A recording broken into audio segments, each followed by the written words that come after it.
C'est un quatuor de guélurons qui décide, par un jour de Mardi Gras, de participer à la sortie du soir déguisé en goudil. Comme bien des fois, dans nos rétrospectives carnavalesques, je préciserai que l'action se déroule des décennies en arrière, sinon, comme c'est le cas qui nous occupe, dans la première moitié du siècle précédent.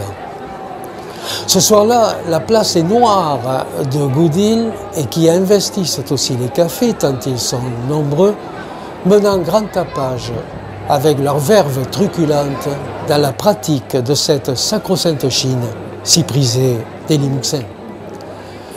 Dans la cohue exubérante et foisonnante des goudils qui emboîtent le pas à la musique, se trouvent nos 4 carnavaliers, qui ne sont pas les derniers, à faire des facéties et des minauderies aux filles qui se trouvent là, au premier rang des badauds. À un moment donné, ils remarquent à leur côté un masque qui s'escrime à faire un carnaval du mieux qu'il peut, mais qui évolue constamment à contretemps de la musique. De plus, on dirait qu'il est monté sur des ressorts tout sautillants et parfois même bondissants. Nos 4 carnavaliers ne peuvent s'empêcher de l'apostropher.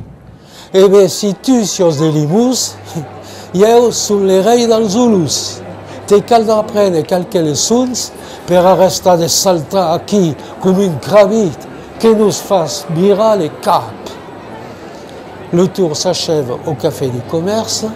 Notre quatuor s'attable au fond de la salle pour se désaltérer. Mais que ne remarque-t-il pas, au bout du comptoir, le carnavalier inexpérimenté de tout à l'heure, seul devant son verre, le masque relevé sur la tête. Et il l'interpelle à nouveau, en français cette fois. C'est vrai que dans le temps, la pratique voulait que l'on alterne dans les conversations l'usage du français et de l'occitan. Enfin, l'occitan, façon de parler, hein. C'était plutôt un patois occitanisé de Limoux ou un occitan limouxinisé de chez nous. Je disais donc, il l'interpelle à nouveau. « Eh oh, on ne se démasque pas en public au carnaval de Limoux, hein. C'est une faute déontologique, pire même, une hérésie. Tu ne le savais pas? T'es pas de Limoux, non? On ne te connaît pas. » Et puis il lui propose, eh bien, puisque tu es tout seul, viens avec nous, on va un peu t'initier au code de ce folklore. Et sans se douter où il met les pieds, il va leur emboîter le pas dans la folle équipée de cette nuitée de Mardi Gras folklorique dans tous les sens du terme, car ces garçons-là sont de francs buveurs, avec un gosier bien étamé, égard à celui qui n'est pas au niveau de leur capacité d'ingurgitation, comme c'est le cas du néophyte. Au bout de 3 ou 4 tours, ce n'est plus le goudil sautillant ou bondissant, c'est le goudil titubant. Mais paradoxalement, dans cet état, sa façon est peut-être plus approchante de la gestuelle rituelle et académique caractéristique du carnaval de Limoux. Les 4 bambocheurs ont de plus en plus de mal à l'assister dans son cheminement. Heureusement, on est dans le dernier tour qui s'achève bientôt. Le bonhomme n'est pas apte à regagner tout seul son domicile. Se souvient-il seulement de son adresse? Les 4 samaritains d'occasion, qui soit dit en passant, sont largement responsables de son état, le questionnent pour savoir où il réside. Il répond dans un marmonnement presque inintelligible « À l'hôpital !»« Et quoi ? À l'hôpital !»« Comment ça ? Comment ? À l'hôpital ? » ?»« Non, nous on te demande où tu habites. » Et l'autre de répéter « À l'hôpital !» Il est vraiment bourré. À l'hôpital, à l'hôpital. Mais t'es pas malade, t'as chopé une cuite. Ça se guérit tout seul au bout d'un moment. Et il reprend son leitmotiv. À l'hôpital!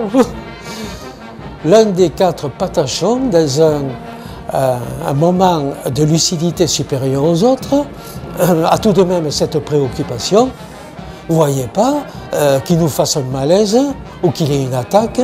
Hein. S'il est vraiment souffrant, c'est pour ça qu'il veut qu'on le conduise à l'hôpital. Il faut le lui amener. Hein.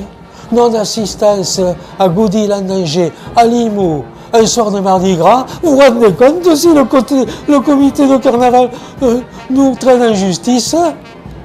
Alors on se dirige vers l'hôpital. Hein. Heureusement, ce n'est pas loin de la place, car il n'a plus grande autonomie de motricité, le bonhomme, et les 4 là se relaient pour le soutenir. Arrivé à la porte, on actionne la sonnette, le veilleur de nuit sort, et après connaissance du problème, informe l'infirmière de garde qui leur demande de l'amener dans son cabinet et de l'asseoir dans un fauteuil. L'homme est là, immobile, la tête baissée. Elle tâte son pouls et puis pour lui examiner le fond de l'œil, lui relève la tête en lui tapotant les joues. « Monsieur, monsieur !» Et tout à coup, elle s'exclame « Mais c'est le directeur !» Elle est là, pétrifiée, toute confuse. « Ah ouh, le directeur !» Bien que choquée, elle n'en poursuit pas moins son auscultation, au terme de laquelle elle diagnostique non pas une quelconque affection, mais un état d'ébriété assez avancé. Et là s'oppose à elle un vrai cas de conscience. Elle hésite sur la décision à prendre. Doit-elle le faire porter chez lui? Ben oui, chez lui. Il a un appartement de fonction, comme dit le directeur. C'est pour ça d'ailleurs qu'il ne cessait de répéter, quand on lui demandait où tu habites, « À l'hôpital, à l'hôpital !» Oui, mais chez lui, sa femme, elle n'est pas commode, hein.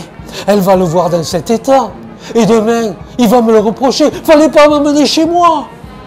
Alors, qu'est-ce qu'on fait? Et si on le mettait dans une chambre de malade inoccupée? Ben oui, au fond, pourquoi pas? Hein? Tout le monde s'accorde à dire c'est la moins pire des solutions, si sa femme est comme ça. Quelques jours plus tard, sur la place de la République, l'un des 4 Goudil rencontre l'infirmière. « Alors ça va mieux? M'en parlez pas! Je me les suis mis à dos à tous les deux! Le directeur qui me reproche de ne pas l'avoir fait amener dans son appartement et son épouse qui croit que je le couvre parce qu'elle pense qu'on ne l'a pas amené dans une chambre de malade alors qu'il aurait passé la nuit ailleurs, si vous voyez ce que je veux dire. Et maintenant, c'est moi qui suis malade, je m'en souviendrai. » Et l'autre répond, « Nous aussi on se rappellera de ce Goudil à l'hôpital !»